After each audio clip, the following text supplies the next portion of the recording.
हे पार्थ, अनासक्ति योग के द्वारा कामनाओं पर विजय पाना अति आवश्यक है, क्योंकि कामनाओं की पूर्ति होकर भी कभी नहीं होती। मनुष्य बूढ़ा हो जाता है, परंतु आसक्ति जनित कामनाएं कभी बूढ़ी नहीं होती, कभी बूढ़ी नहीं होती। अर्थ, एक कामना अनेक कामनाओं को जन्म देती है। हर कामना के साथ मनुष्य की तृष्णा भी बढ़ जाती है और तृष्णा के साथ असंतोष भी बढ़ता जाता है। फिर ऐसे असंतुष्ट मनुष्य को, जो कामनाओं से ग्रस्त है, उसे उचित अनुचित का विवेक नहीं रहता। पार्थ, इसलिए मैं तुमसे कहता हूं कि तुम अपनी कामनाओं का त्याग करके स्थित प्रज्ञ बनो। स्थित प्रज्ञ जो कर्मयोग की चरम अवस्था है। वाह प्रभु, वाह, क्या सुंदर बात कही आपने। वाह। हे मधुसूदन, तुम तो कहते हो कामनाओं का त्याग करके स्थित प्रज्ञ बन जाओ, परंतु स्थित प्रज्ञ बनने के लिए सबसे आवश्यक क्या है? स्थिर बुद्धि। स्थिर बुद्धि? परंतु मनुष्य अपनी बुद्धि को स्थिर कैसे रख सकता है? आशा और निराशा दोनों से मुक्त होकर ही बुद्धि को स्थिर किया जा सकता है। बुद्धि स्थिर होगी तो इंद्रियों के विषयों का बल टूट जाएगा। यदि कोई किसी इंद्रिय को ही काट कर फेंक दे तो क्या उस इंद्रिय का विषय नष्ट हो जाएगा? नहीं अर्जुन, यदि किसी दुर्घटनावश किसी की आंखें अंधी हो जाएं, तो यह आवश्यक नहीं कि उसकी आंखें रूप की कल्पना करना ही छोड़ दें। आंखें न होने पर भी उसका मन ऐसे दृश्यों की कल्पना कर सकता है जो उसे विषयों के मुंह में फंसाए चले जाए।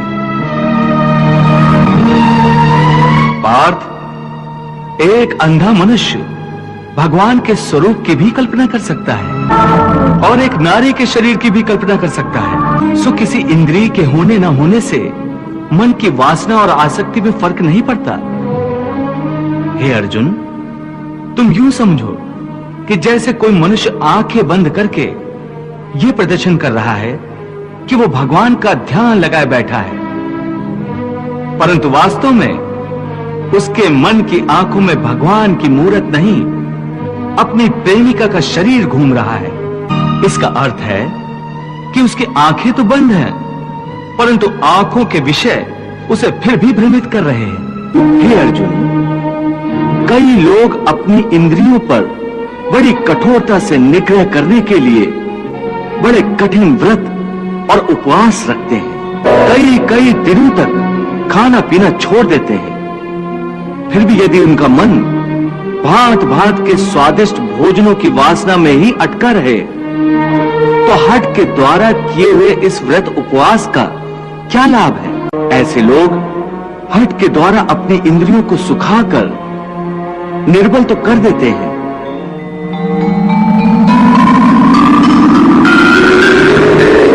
परंतु इससे विषयों की आसक्ति का त्याग नहीं हो सकता। याद रखो, विषयों से अधिक खतरनाक है विषयों की आसक्ति, और विषयों की आसक्ति का त्याग केवल इंद्रियों के निग्रह से नहीं हो सकता। आसक्ति का त्याग केवल मन के निग्रह से होता है।